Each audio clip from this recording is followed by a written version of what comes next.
Ito, may butas papunta sa loob to. Yan sa loob. Yan o. Yan. Sa mga hindi nakakaalam, malaking tulong to sa mga bangka, lalo na pag natakbo siya. Pag tinanggal mo yung ano nito, yung nakaharang dito sa loob, diba hinaharangan natin ito sa loob. Pag tinatanggal mo to, habang tumatakbo siya ng medyo mabilis konti, nag-aariya siya ng tubig. Yung tubig natin sa loob, hindi natin kailangan tabuin o may bomba. Gusto siyang lumalabas. Hello guys, good morning, good morning. Kumusta kayo dyan? Sana okay tayong lahat at sa mga susunod pa ng mga araw.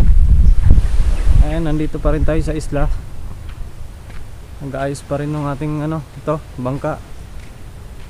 Grabe, ilang araw na, sobrang lakas ng hangin dito. Hindi makapagtrabaho ng dire-diretso. Tingnan natin yung sarado pala. Sarado yung ating bodega. Ito yung update ng ating ating bangka na inayos, ni-repair. Kasi may mga bulok-bulok. Ayan yung harapan niya. Tapos na rin to. Na pipinturahan na lang. Ito yung dulo niya. Nabulok yung yung plywood kasi walang epoxy yung dati. Yung pagkabili ko, wala siyang, hindi maayos pagkagawa. Ito hindi rin maayos pagkagawa, pero na siya, hindi na siya pinapasukan ng tubig. Tapos to, magpipinturahan na rin. Pintura na yung yung kanyang likod. Pwede nating itihaya para mamuntada na yung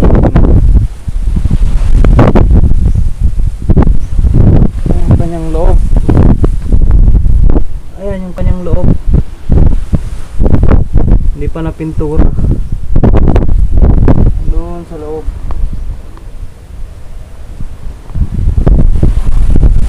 Ito yung kulay niya, kulay blue. Dati kulay siya, kulay puti. Kulay puti siya.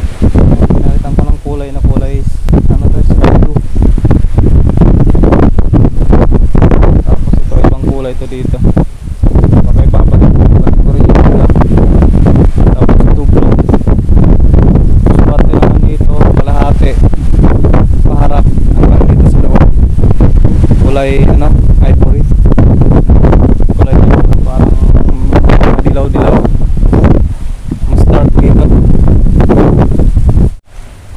Ito kasi medyo medyo light siya. Tapos yon, okay na lahat. Yung kanyang palikpik, ayan, may palikpik na rin pero hindi pa sa pintura. Mastic na lang, epoxy na lang yung kulang. Medyo matibay pa naman yung matibay pa naman yung bangka, kaso lang kailangan talaga siyang i-repair kasi pag mabiyahe tayo ng malayo, kailangan safe yung bangka natin. Ito naman yung kanyang pusod dito. Ito guys, habang tumatakbo ito, may butas papunta sa loob to. Yan sa loob. Yan Yan. Sa mga hindi nakakaalam, malaking tulong to sa mga bangka, lalo na pag natakbo siya. Pag tinanggal mo yung nito, yung nakaharang dito sa loob, diba hinaharangan natin ito sa loob. Pag tinatanggal mo to, habang tumatakbo siya ng medyo mabilis konti, nag-aariya siya ng tubig. Yung tubig natin sa loob, hindi natin kailangan tabuin o may bomba. Gusto siyang lumalabas dito. Nag-aariya yung tubig dito. Pag hindi nyo alam, dapat ganito yung itsura niya. Ganyan. Kailangan may nakausli dito. Kausi siya ng ganito. Kasi yung tubig pag tumakbo dito, yan, tumakbo dito, bumangga yung tubig dito, ito mababakante to, magiging hangin. Kaya may chance yung tubig na lumabas galing sa loob. Lalabas siya dito. Yan. Lalabas yung tubig galing sa loob. Pero pag flat to, flat, wala tong harang na to, yung tubig flat yung takbo, may chance din yung tubig na papasok sa loob. Kasi wala siyang ganito na bumabakante ng dito hangin. Kaya kailangan may ganito, kahit maikli, basta may ganito. Ito masyado nang mahaba to, pero mas maganda kasi mas ano siya, mas malakas siyang makariya ng tubig. Ito sa likod yan, oh. Dito sa pinakauli meron yan doon din iba, kasi hindi nakakatakbo yung tubig dito sa likod lahat, kasi may ano ganyan, oh, may hagdan yun. Pero pag ganito naman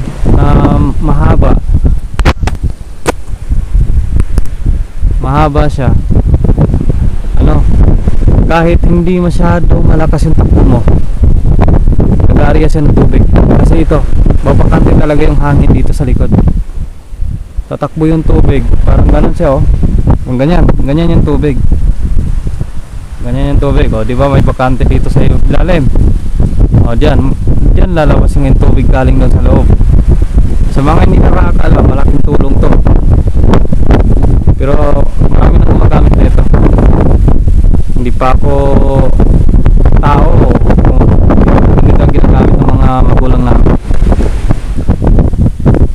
Top. Yun lang.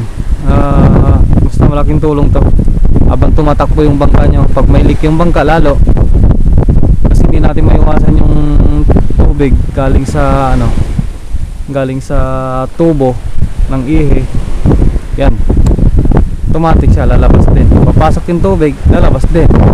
O kaya natakbo kayong maalon, papasok yung tubig. Yan, nag-aarya na siya ng tubig. Hindi na kayo mahirapan bombahin yung tubig o kaya tabu-tabuin. Ito, malaking tulong yan. Ganyan yung tsura niya. Pag galing sa harap, ganyan yung tsura niya. Medyo costly ng ganyan.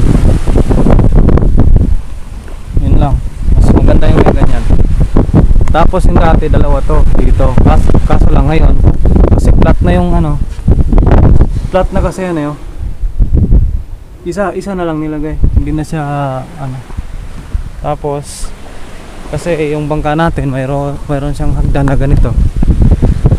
Yung po paong tawag dito, may ganito siya, oh. May hagdan yan, baba. Tapos hindi natakbo yung tubig doon sa ano, doon sa likod lahat. Sumasabit yung iba dito sa unahan ng makina. Kaya yan, nilagyan din natin ng isa na ganito dito. Kaso lang ito, kailangan mabilis na yung takbo bago siya nag-aarya ng tubig, kasi wala na siya yung tulad ng isa, yun, oh, na may nakausli. Yun, ito wala na, pudpud na, kasi laging bumabangga to sa dyan, sa buhangin na yan, napudpud na. Kaya kailangan na itong palitan, kailangan may nakausli dito. O kaya patungan mo na ng ano, ng epoxy para tumaas ang konti. Yan, lagyan mo epoxy dyan sa harap. Nag-aarya din na ng tubig pero hindi siya ganun kabilis pag flat na ganito. Kung gusto nyo mas mabilis, yun, ganun gagawin. Lagyan ng slide. Yun yung mga ano, para hindi kayo mahirapan mga bomba-bomba ng tubig o kaya tabo-tabo. Ganyan gagawin nyo habang tumatakbo lang yan, pero hindi pwede sa pag natigil napasok yung tubig. Ayun lang. Tapos hintay lang kami ng tao kasi ititihaya na namin to. Kakabit na yung ating ano, kakabit tayo ng makina kasi yung pintura parang madali lang, madali na yung pintura, yung makina yung matagal. Titingnan natin kung kasya yung dalawa.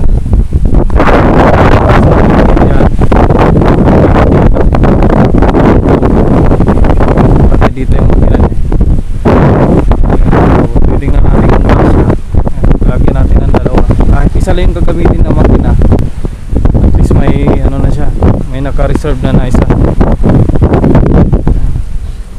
Medyo magaspang ano na siya, marami ng gas-gas yung ano niya, gas-gas yung kanyang baba, malalim na, pero okay pa naman siya, matibay pa naman lahat.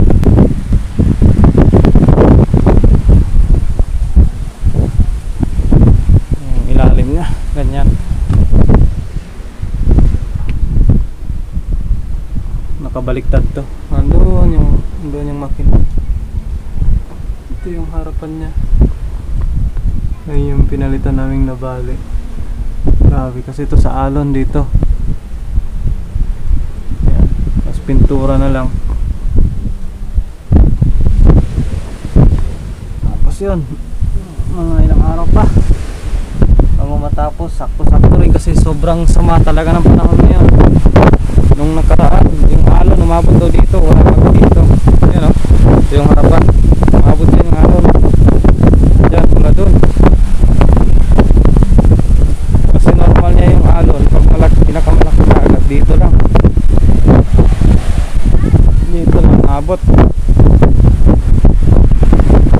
Dito. Yan o, muntik na inabot yung kanyang dulo. Malalim to eh. Malalim to. So ngayon halos di na makapasok yung paa ko sa sobrang inabot.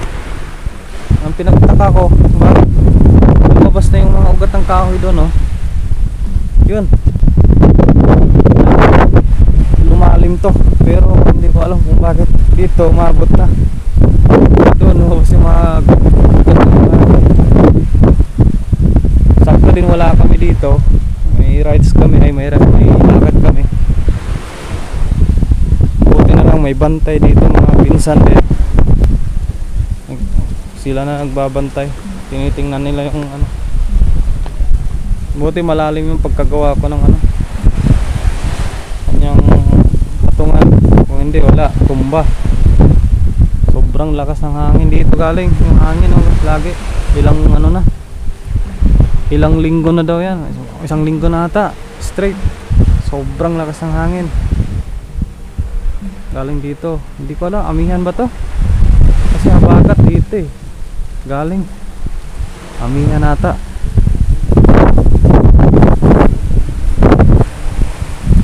Lakas ng alon. Ilang araw na walang pumapalaot kasi grabe.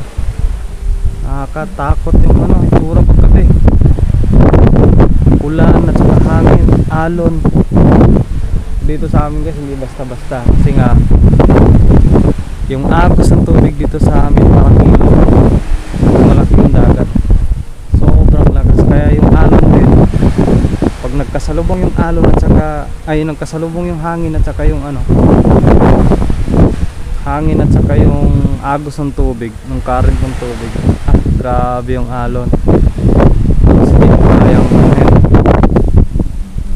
suungin, sobrang laki ng alon.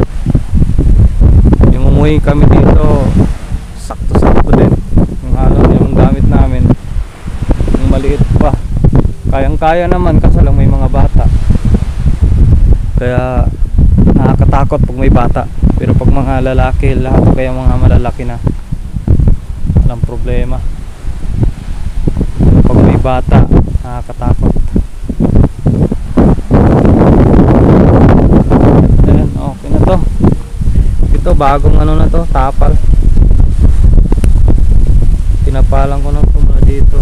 Hindi na mag-ayos pagkadugtong, pero pwede na rin. Ito rin sa kabila, mayroon din dito.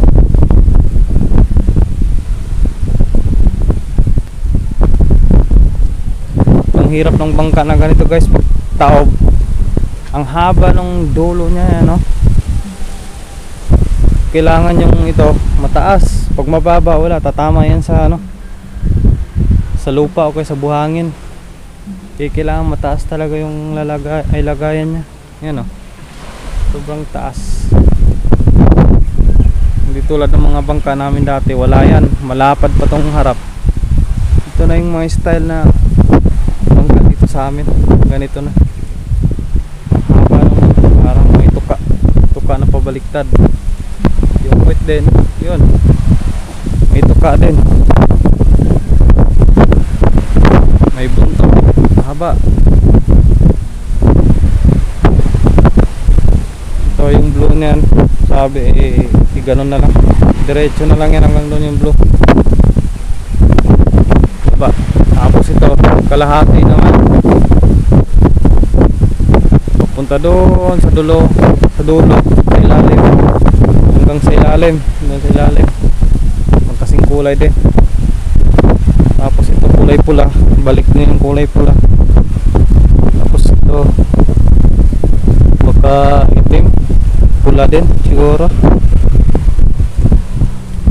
Ito pula, ito itim, tapos pula. Ano, masyadong arte. Importante na yung pinturang maayos, hindi pinapasukan ng tubig. Tapos ito lang hindi na pintura, yung palikpik. Yan o, hindi pa siya na pintura ng maayos kasi mayroon pa siyang mga awang-awang na ganyan. Kailangan pa siyang lagyan ng epoxy para hindi siya pasukin ng tubig, para hindi mabubulok.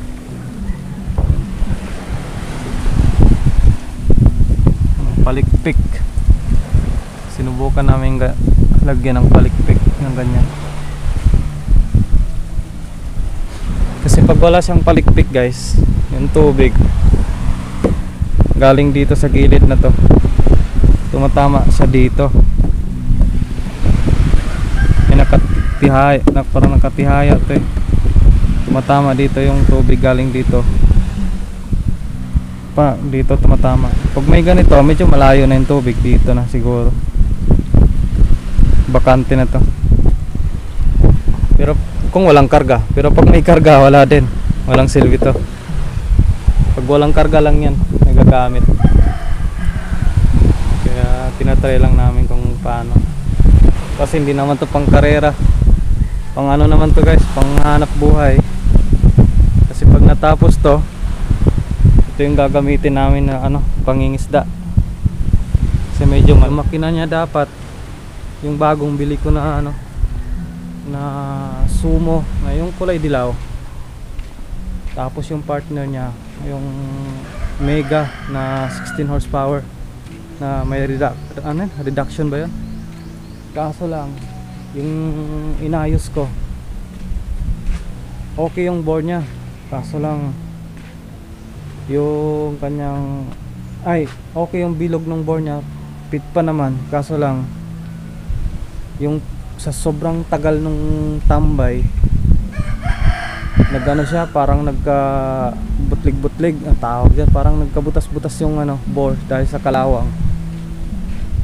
Yun, lumalabas na yung oil dun sa ano, kahit maganda yung piston ring, lahat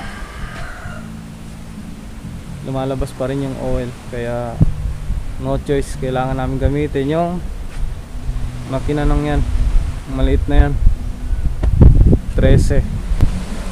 Pero okay pa naman, at least dalawa yung makina.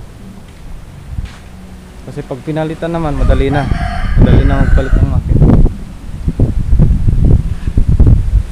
Okay pa naman yung makina, andyan lang naman, kailangan lang bilhan ng ano, bagong block, yung block niya kasama yung bore. Kasi wala na, gas-gas na talaga. Okay yung bilog niya, pero hindi ko napansin na yung pag natanggal pala yung mga kalawang sa loob, butas-butas na yung ano, yung bore niya. Siguro doon na dumadaan yung oil, may chance yung dumadaan yung oil doon. Kaya, pero sa kondisyon, grabe, sobrang kondisyon pa rin ng makina. Hindi lang natin makita guys kasi ano, sarado kasi. Wala dito yung susi. Nandito kasi sa loob yung mga makina. Ayun, ilang araw ko nang binakbak yung bangka na yan, hindi matapos-tapos kasi nga yung panahon din, at saka wala tayong katulong masyado na ano, baliktad-baliktad ganyan, tulad nyan nakataob. Hindi mo basta-basta matihaya yan kasi mahaba, mabigat din. Hindi mo siya ganun kabigat pero sakto, kailangan ng mga 4-5 tao. Kaya yun,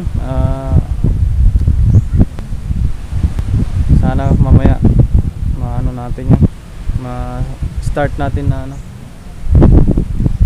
maayos yung ano, ma-align yung makina. Kailangan na natin yung ibaba para makapag ano na, magamit na sa ano, pangingisda o kaya kung ano mang pwedeng paggamitan. Mahirap na ganito, tambay-tambay, wala ano, walang hanap buhay. Baka siguro pag gumanda yung panahon, ilang araw na ano yan, ilang araw na hangin, grabe, sobrang alon ngayon, sobrang ano din, kalmado yung dagat, pero mga ilang araw mga lumigod, grabe, sobrang lakas ng alon, lakas ng hangin, ulan. Kaya hindi ako makapagpintura ng maayos niyan kasi nga ulan, masasayang lang din.